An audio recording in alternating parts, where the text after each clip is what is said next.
உன்னை பார்த்தவுடன் உண்மை நான் அறிந்தேன்.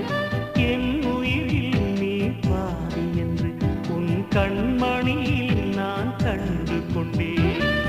எத்தனை பெண்களை கடந்திருப்பேன், இப்படி என் மனம் துடித்ததில்லை. இமைகள் இரண்டையும் திருடிக் கொண்டு உறங்கச் சொல்வதில் நியாயமில்லை. நீ வருவாயோ இல்லை மறைவாயோ?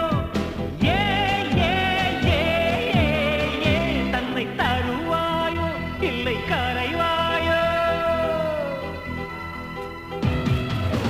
உன்னை பார்த்த பின்பு